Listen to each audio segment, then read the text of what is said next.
भूर्भुवः स्वः तत्सवितुर्वरेण्यं भर्गो देवस्य धीमहि धियो यो नः प्रचोदयात्। सभी को प्रणाम। तो हमारा जो स्वाध्याय का जो विषय गायत्री का सूर्योपस्थान, उसी को हम क्रम से आगे लेके चलते हैं। तो जैसा कि अभी तक हमने जो इसके विषय में जो जाना वो अ, उसका हमने अपने जीवन में प्रैक्टिकल किया। अपने जो है साधना में जो हम जो सूर्य साधना जो हम करते हैं, तो उसमें हमने उसका प्रैक्टिकल किया और फिर उस प्रैक्टिकल को अपने दैनिक जीवन में 24 घंटे तक हमें किस प्रकार करना है। तो इसके बारे में भी हम जब उस शब्दों की गहराई में जब हम जाएँगे, तो हम देखेंगे कि उन शब्दों को वास्तव में हम अपने दैनिक जीवन में कहाँ-कहाँ पर उपयोग कर सकते हैं। जैसा अभी तक हमने किया था कि यो असो आदित्य पुरुषा सो असो अहम।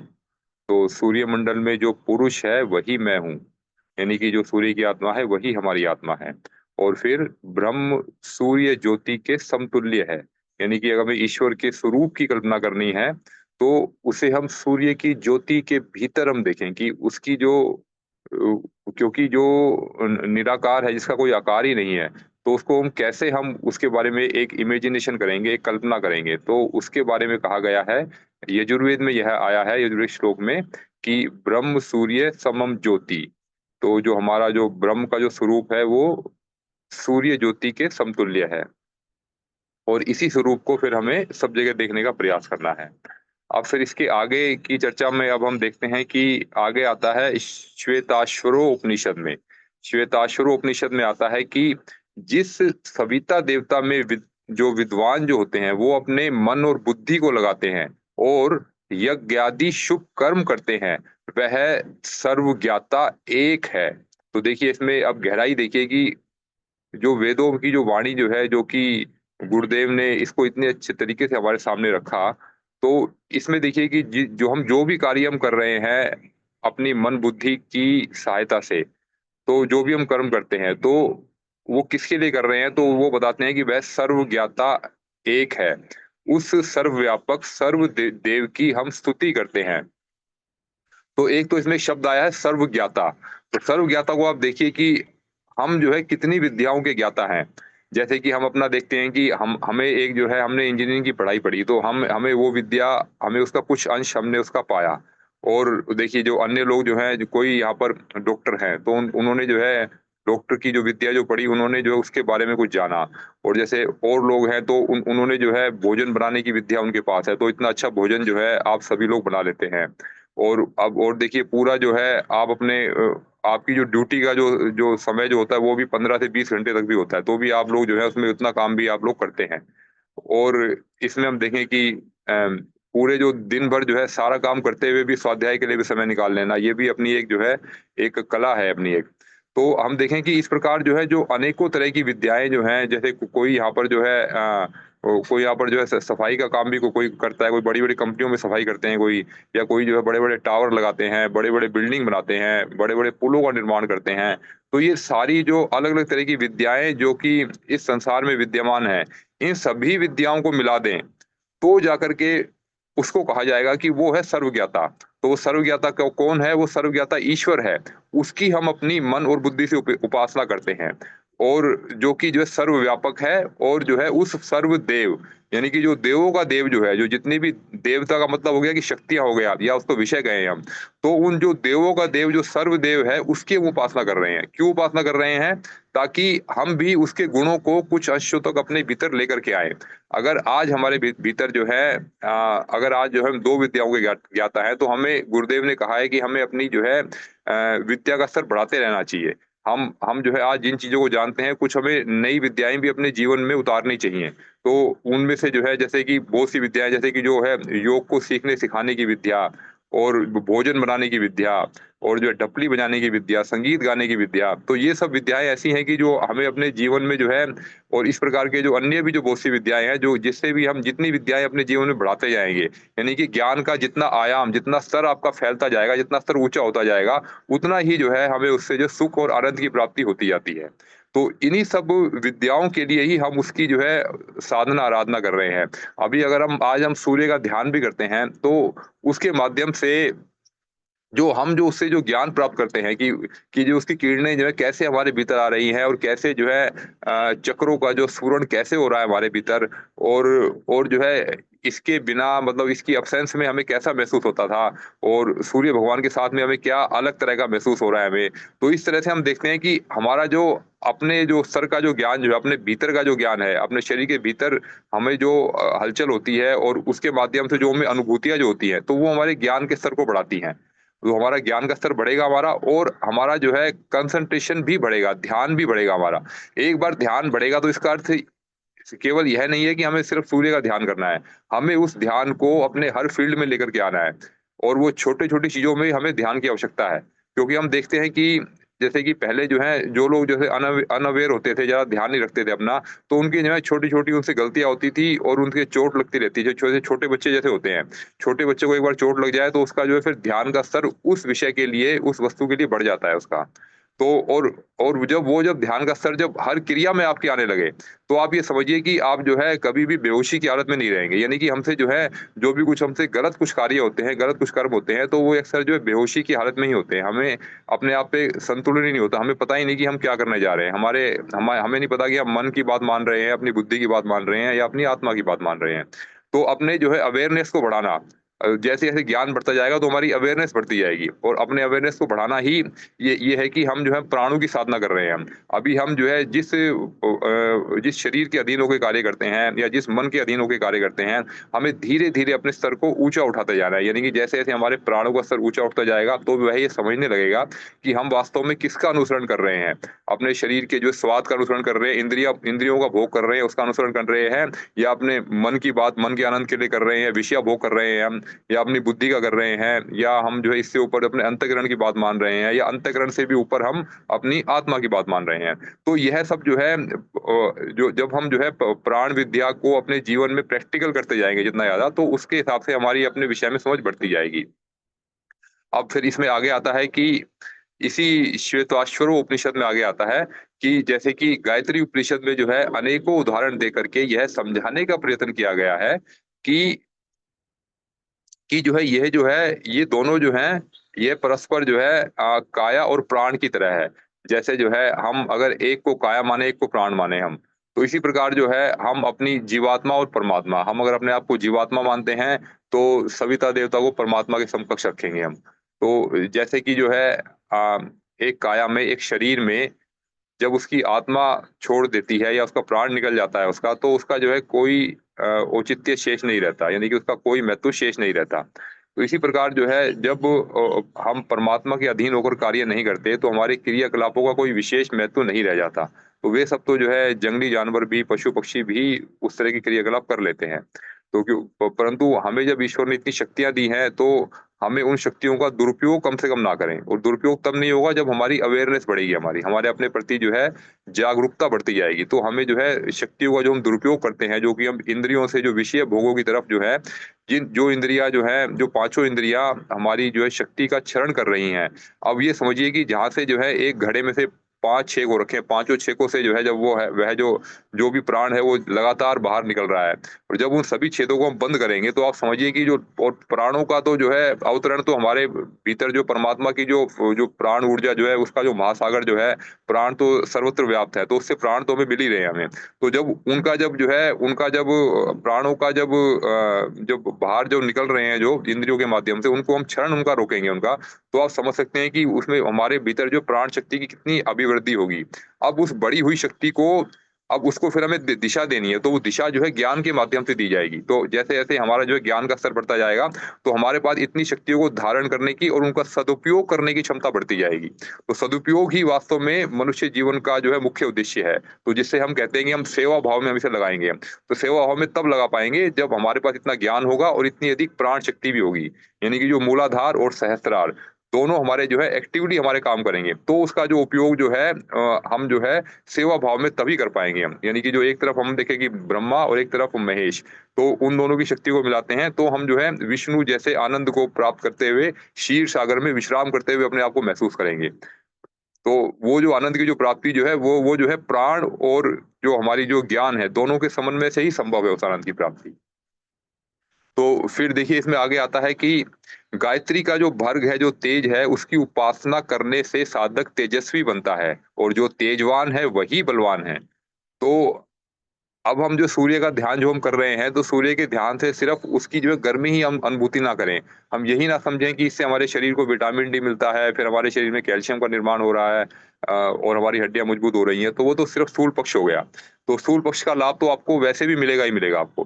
परंतु हम मुख्य रूप से ये देखिए कि हम जो है गायत्री के भर्ग जो है तेज की उपासना कर रहे हैं। क्योंकि जब हमारा शरीर में भी जब उसके 3 स्वरूप हैं, स्थूल, सूक्ष्म, कारण, तीनों स्वरूप हैं, तो हम जो है यह स्वरूप जो है सूर्य में क्यों नहीं देखते? हम सविता देवता के माध्यम से हम उसके अंदर वो सब जो है उसके स्थूल, सूक्ष्म और कारण शरीर की अनुभूतियाँ क्यों नहीं करते? हम क्यों नहीं समझते कि उससे हमारे शरीर का तेज बढ़ रहा है और वो तेज बढ़ रहा है, हमारी भावनाओं में परिष्कृत हो रही है। उसका जो भाव शरीर जो है वो मेरे भाव शरीर के साथ मिल करके और मेरे भीतर की जो है भावनाओं को इतना परिष्कृत कर रहा है कि हमारे भीतर अब नेगेटिविटी आने की संभावना ना के बराबर होती जा रही है। तो यह सुधार हम दिन प्रतिदिन अपनी साधना में निरंतर प्रयास से, बिना रुके, बिना किसी एक भी दिन जो छोड़े हुए, चाहे किसी व्यवस्था में हो, चाहे कुछ कम समय ही हमें भले करने को मिले, पर वो प्रयास हम अवश्य करें।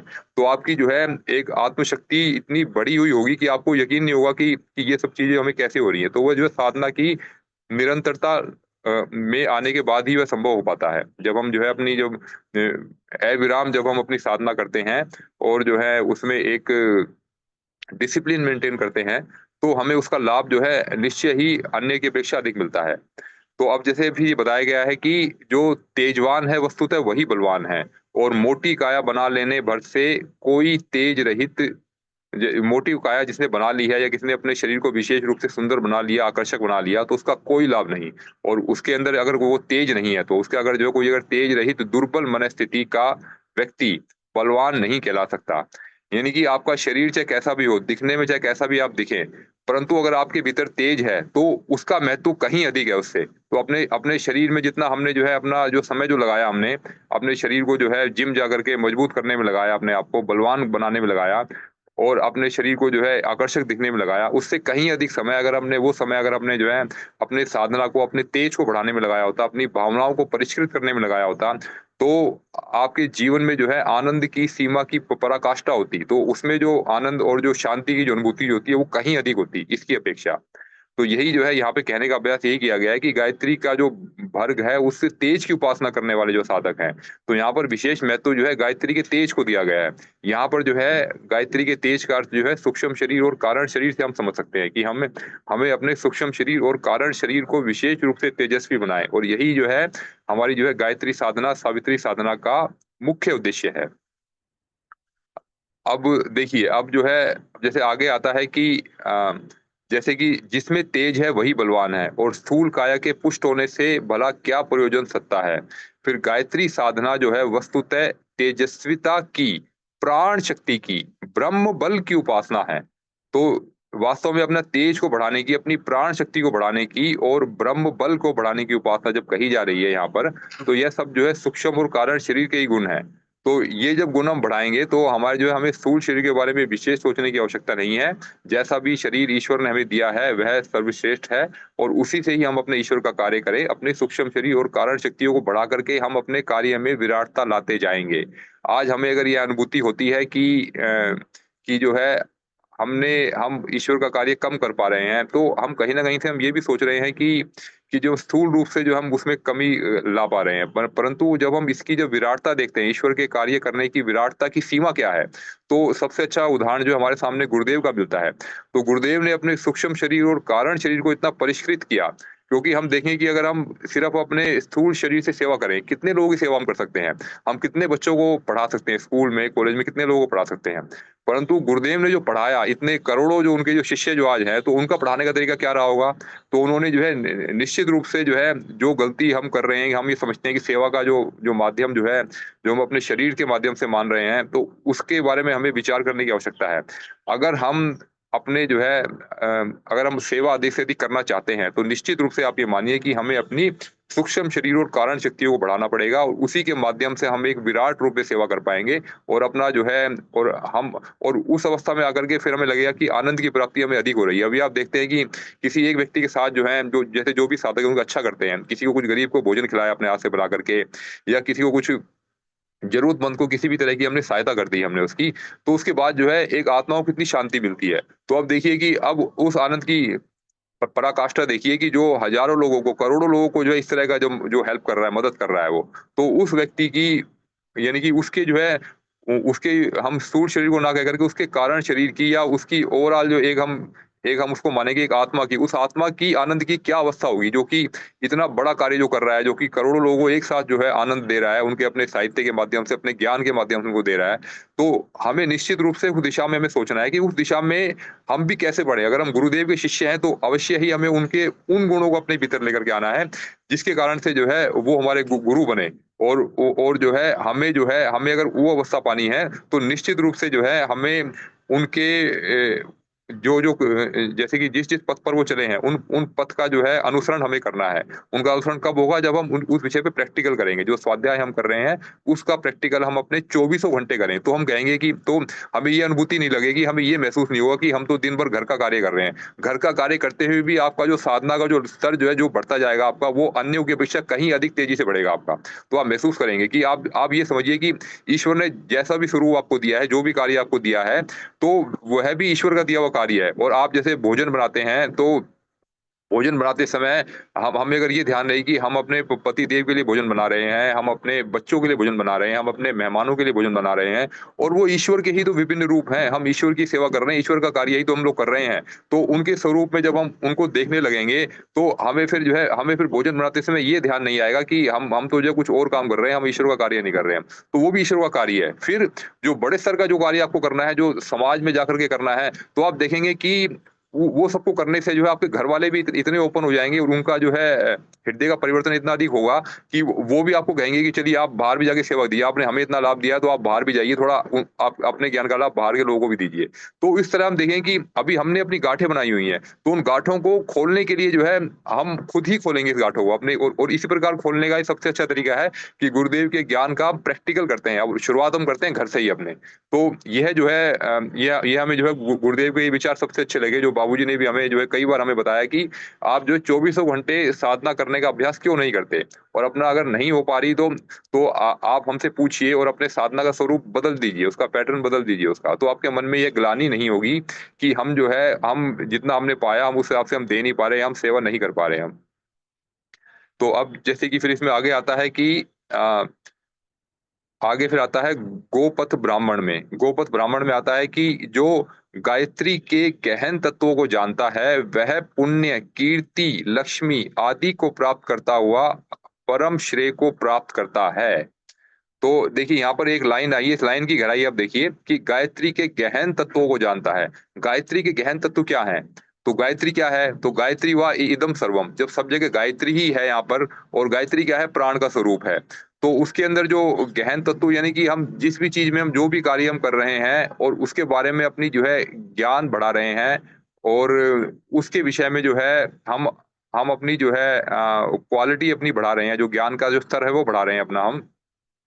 तो वही सब चीज़ है कि जो गायत्री के गहन तत्वों को जानना, जो यहाँ बताया गया है, गायत्री के गहन तत्वों को जो जानता है, अभी हम जो है उस चीज़ को जान रहे हैं, उस मार्ग में हम चल रहे हैं, तो हम कितना उसको जान पाएँ, कितनी गहराई से हम जा पाए, कितने एक्सपर्ट हम हो पाए, अपनी विद्या में कितना हमको जान पाए हम, तो ये इसके बारे में विचार, चिंतन, मनन करने की आवश्यकता है। तो अगर हमको कोई ये कहे कि हम जो है इस चीज़ में तो हम एक्सपर्ट हैं, हम इस चीज़ को अच्छे से जानते हैं हम, तो एक्सपर्ट की जो है डेफिनिशन भी समझ लीजिए कि इसकी डेफिनिशन क्या है। तो एक्सपर्ट की डेफिनिशन के लिए जो है इंग्लिश में एक लाइन आती है कि an expert is one who knows more and more about less and less until he knows everything about nothing। मतलब कि एक एक्सपर्ट एक वो है, एक जो है एक्सपर्ट एक वो है जो कि जो है मोर एंड मोर, जो अधिक से अधिक जानता है अबाउट लेस एंड लेस, जिसके बारे में कोई नहीं जानता, जिसके बारे में जो हम सब लोग जो है बहुत ही जो है कम ज्ञान रखते हैं उसके विषय में, उसके बारे में वो अधिक से अधिक जानता है वो। और फिर वो अनटिल एंड अनलेस, मतलब कि जब तक वो उस विषय में सब कुछ नहीं जान जाता तब वो कहलाएगा उसका एक्सपर्ट।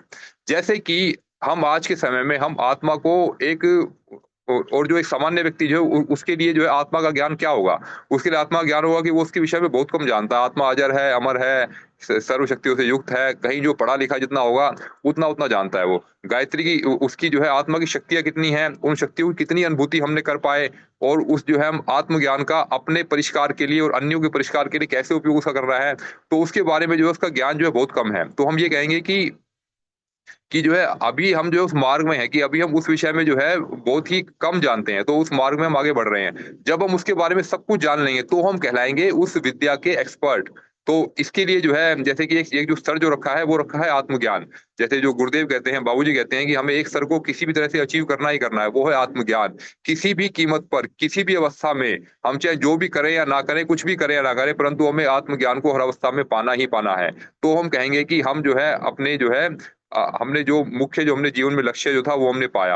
और फिर आत्मज्ञान को पाने तक ही हमारी यात्रा नहीं है, उसके आगे की भी यात्रा है, जो जिसका आनंद जो है जो कि जो हमारी जो देव सत्ताएं जो है, जो हमारी ऋषि मुनि जो है वो उस सत्ता का आनंद लेते हैं। फिर वो जो है अपने अपने आप को भूलोक से भी और अन्य ग्रहों तक भी जाकर के अपनी सेवा देते हैं, और उनके लिए भी वह उनकी भी चिंता करते हैं, और उसके विषय में जो है वो उनके भी जो है उनकी जीवन को भी उत्कृष्ट बनाने के लिए वो लोग कार्य करते हैं। तो वो एक स्तर आगे का स्तर है। तो वो आत्मज्ञान को पाने के बाद भी उनकी सेवा कैसे होती है, यानी कि वो हमारा अंतिम लक्ष्य तो अभी इस मनुष्य जीवन में हमने बनाया, परंतु एक लक्ष्य जब हमने बनाया, उस लक्ष्य को पाने के बाद हमें एक फिर ऊंचे लक्ष्य की तरफ हमें जो है अब आगे बढ़ना चाहिए। तो हमने संकल्प किया कि आज हम जो है जलार करेंगे, या हम जो है महाशिवरात्रि का जो पूजन करेंगे, तो वो होने के बाद फिर हमें अपना अपना टारगेट अलग बनाना चाहिए, क्योंकि हमें जो है साधना के स्तर को ऊपर उठाता जाना है, और हमें अपनी प्राण शक्ति को निरंतर बढ़ाते हुए यह साधना हमें अपनी जारी रखनी है।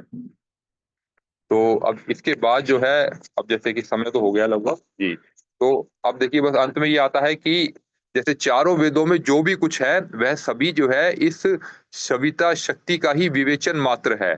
और जो है जो ज्ञानी जन जो है, जो यानी कि योगी जन जो है, वो जो है तप, श्रद्धा और साधना के माध्यम से इसे ही प्राप्त करने में संलग्न रहते हैं।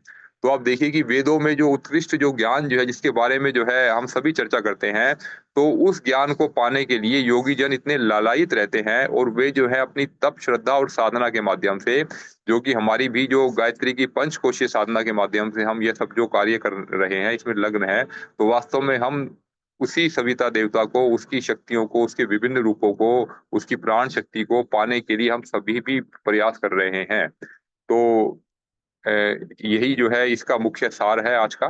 तो इसी के साथ ही मैं अपनी वाणी को यहीं विराम दूंगा। जी, सभी को धन्यवाद। और अगर इसके विषय से कुछ प्रश्नोत्तरी बनती है कि हम हम दैनिक जीवन में किसी का कुछ अनुभव रहा हो कि हमें जीवन में हमने ये अपनाया, तो इसका हम अनुभव कैसे करें, तो हमारे साथ जो है और भी वरिष्ठ साधक हैं हमारे साथ, तो हम उनके भी अनुभव लेंगे। और जिनके जो प्रश्न हैं तो अपना वो प्रश्न रखें, और उसके बाद फिर हम अपना प्रैक्टिकल का अभ्यास शुरू करेंगे। जी। भैया को प्रणाम। भैया को बहुत बहुत आभार। भैया, अभी जो आप स्थूल, सूक्ष्म और कारण जो बताएं, तो सूक्ष्म हुँ, और कारण शरीर को ज्यादा बलवान करना है। तो जब हुँ। हम स्थूल का हम योग, सूक्ष्म व्यायाम वगैरह करते हैं, तो उस समय हम सूक्ष्म का कैसे भाव करें, कारण का कैसे भाव करें, थोड़ा सा क्लियर करिए भैया। प्रणाम भैया। जी, जी, प्रणाम दीदी।